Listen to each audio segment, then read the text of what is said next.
हम आपको एक घटना बताते हैं। भ्रमण के समय सब जैसे बहुत सुंदर परिवार चल रहा है। एक बच्ची थी 2-3 वर्ष की, बच्चा होगा 5-7 वर्ष का, बहुत सुंदर, मतलब सुशील परिवार।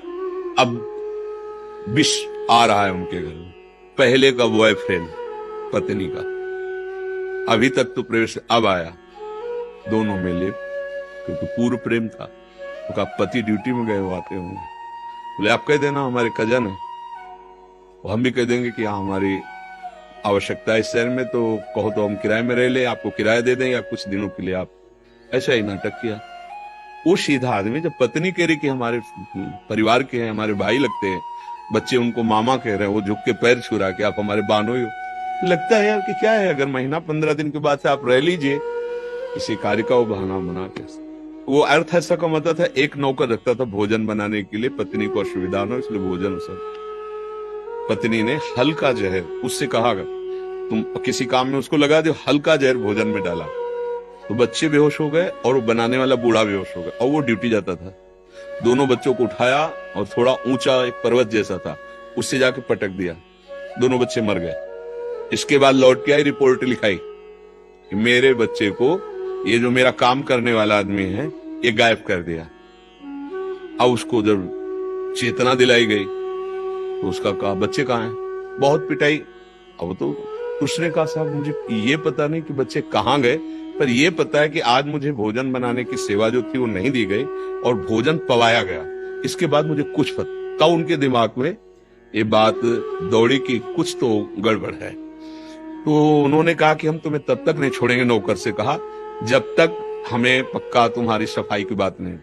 तो उनका साहब हमें लगता है कि हमारे साहब को भी कुछ न कुछ खतरा हो जाएगा अगर आप सावधान नहीं रहेंगे। मुझे ऐसा लगता है कि मेरी मालकिन कुछ गड़बड़ कर रही है, चाहे जितना मार डालो, हम आपको सच्ची बताते ना, मुझे बच्चों का पता है और मैं कैसे बेहोश हुआ ये मुझे पता नहीं, पर भोजन मुझे आज पवाया गया है।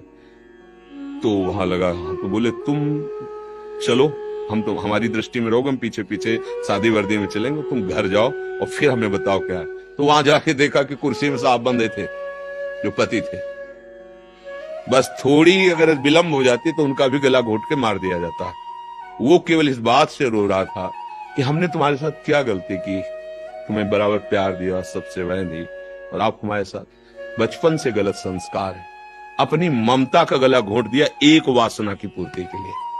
चाहे पति हो भाई, चाहे पत्नी हो, ये जो हम चिल्लाते रहते हैं कि ये गर्ल फ्रेंड हो, बॉय फ्रेंड हो, ये कौन सा रिलेशन, जो चले ना नए सभी पद्धतियां तुम्हारा सर्वनाश कर देंगी। तुम्हें लगता है कि हमारा मनोरंजन हो रहा है, नहीं, बहुत जीवन जो तुम्हें मिला, अमोघ पुराने जनों के आचरणों को देखो, पवित्र कैसे माताएं बहनें पवित्र, कितनी निष्ठा, कितना भाव। आज हम लोग समझते नहीं, पत्नी चाहे जितना प्राण समर्पित कर दे, हमारा दिमाग खराब है बाहर के लिए, पति चाहे जितना दुनिया की सामग्री लाके सजा दे, नहीं, तो ये सुधार नहीं होगा, ये सुधार नहीं होने वाला, पक्का लिख लो। व्यभिचार दोष से युक्त जिसकी इंद्रियां हो गई, यह किसी तंत्र मंत्र से सुधरने वाली नहीं है।